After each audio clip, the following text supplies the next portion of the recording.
আপনি যখন 3 রাকাত আদায় করবেন বিতির, 2 রাকাতের পরে ইচ্ছা করলে বসতেও পারবেন, ইচ্ছা করলে না বসে উঠেও যেতে পারবেন। ওমর রাদিয়াল্লাহু তাআলা আনহু একভাবে আদায় করতেন, আব্দুল্লাহ বিন ওমর আরেকভাবে আদায় করতেন। দুইটাই রাসূলুল্লাহ সাল্লাল্লাহু আলাইহি ওয়াসাল্লাম থেকে স্বীকৃত। তো এজন্য আপনার এই মাঝখানে বসাটাও স্বীকৃত সহিহ হাদিস দ্বারা, না বসাটাও স্বীকৃত। তা আপনি যদি বসেন, ধরেন এখন বসছেন, বসলে কি করবেন? আত্তাহিয়াতু পড়বেন, দরুদ পড়বেন, দোয়া মাসুরা পড়বেন, পরে দুই দিকে সালাম ফিরে ফেলবেন। সালাম ফিরে দাঁড়াই যান, এবার দাঁড়াই যান, হ্যাঁ সালাম ফিরে দাঁড়াই যান, দাঁড়ায় আল্লাহু আকবার রাফল ইয়াদাইনও হবে, এবং আবার তাকবীর বলবেন। তাকবীর বলে আপনি তৃতীয় রাকাত পড়তেছেন। যে এই যেখানে না, যদি একসাথে একসাথে এরকম পড়ছেন, এখানে আর সানা লাগবে না। সালাম ফিরাইলেও এই রাকাতটা আপনার বিচ্ছিন্ন রাকাত না, ওই 2 রাকাতের সাথে সম্পৃক্ত রাকাত, যদিও মাঝখানে একটা সালাম ফিরাইছেন, কিন্তু ওই সালাম ফেরানোর কারণে ওই 2 রাকাত আলাদা, এটা 1 রাকাত আলাদা হয় নাই, 3 রাকাতেই সালাত। মানে ইবাদতের ক্ষেত্রে নীতিমালা হইলো, আমরা জানি তো অনেক কিছুই জানি, কিন্তু আমাদের জানা এখানে বাতিল। নবী সাল্লাল্লাহু আলাইহি ওয়াসাল্লাম যেমনে করছেন, এটাই হলো একমাত্র পদ্ধতি, যেখানে আর ওই আমাদের ওই কিয়াস চলবে না, যে সালাম ফিরাইলে আমরা মনে করি সালাত শেষ, আবার নতুন, এখানে নতুন শুরু হচ্ছে না। এখানে নামাজ কিন্তু 3 রাকাত, একসাথে 3 রাকাত। তো 2 রাকাত পরে সালাম ফিরে তৃতীয় রাকাত এটার সাথে জয়েন, এই জন্য এখানে সানা লাগবে না। এখানে উঠে তিনি সূরা আল ফাতিহা পড়বেন, আর একটা সূরা পড়বেন, সূরা পড়ে আর যদি একসাথে দাঁড়াই গেলে তো দাঁড়াই গেলেন, হ্যাঁ দাঁড়াইও ঠিক, তিনি এখানে সূরা আল ফাতিহা পড়বেন, আর একটা সূরা পড়বেন, 3 রাকাতে সূরা পড়বেন। আচ্ছা, পড়ার পরে আপনার দোয়ায় কুনুতটা রুকুর আগেও পড়তে পারবেন, রুকুর পরেও পড়তে পারবেন, দুটাই বিশুদ্ধ। তা আপনি এখন রুকুত যান, যে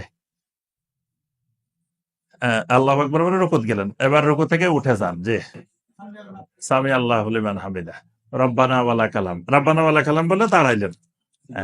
দাঁড়াই আবার আপনি দোয়ায় কুনুত পড়বেন। দোয়ায় কুনুতের সময় আমরা বলছি যে হাতটা একটু প্রশস্ত করে সামনের দিকে, মানে বগলটা একটু খালি করে আর একটু লম্বা করে দেন হাতটা, হাতটাকে একটু লম্বা করে দিবেন, বগলটা একটু ফাঁকা থাকবে। তো নবী সাল্লাল্লাহু আলাইহি ওয়াসাল্লামের মাঝে মাঝে বগলের শুভ্রতা প্রকাশ পেত, তার অর্থ হলো নবী সাল্লাল্লাহু আলাইহি ওয়াসাল্লাম এভাবে হাতকে লম্বা করে দিতেন, দিয়ে আর হাত সংযুক্ত করে রাখাটা উত্তম, আমরা বলছি।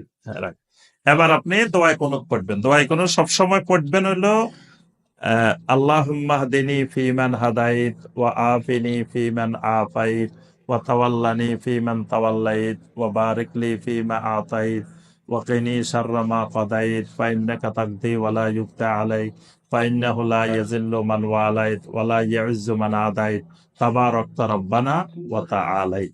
এটাকে অগ্রাধিকার দিবেন, এটা কন্টিনিউ পড়বেন। এর সাথে চাইলে আরো পড়তে পারেন, আল্লাহুম্মা ইন্না নাস্তাঈনুকা ওয়া নাস্তাগফিরুকা ওয়া, যে এটাই পড়ি আমরা বেশি, তবে এটার চেয়ে ওইটা আরো বেশি বিশুদ্ধ, এই জন্য ওইটাও পড়বেন, এটাও পড়বেন, মিনিমাম প্রতিদিন 2টা পড়বেন। সুন্নত দোয়ায় কুনুত পড়াটা বিশুদ্ধ মত হলো সুন্নতে মুআক্কাদা, কোন কারণে দোয়ায় কুনুত বাদ পড়ে গেলে সাজদায় সাহু লাগবে না, সালাত হয়ে যাবে। না, এই কথাটা ঠিক না, নবী সাল্লাল্লাহু আলাইহি ওয়াসাল্লাম সবসময় পড়তেন দোয়ায় কুনুত, রমাদানেও পড়তেন, গায়রে রমাদানেও পড়তেন, সবসময় পড়তেন। এই জন্য দোয়ায় কুনুত পড়তে হবে সবসময়, এটা ইচ্ছাকৃত বাদ দেওয়া যাবে না, বলে বাদ পড়ে গেলে সালাত হয়ে যাবে।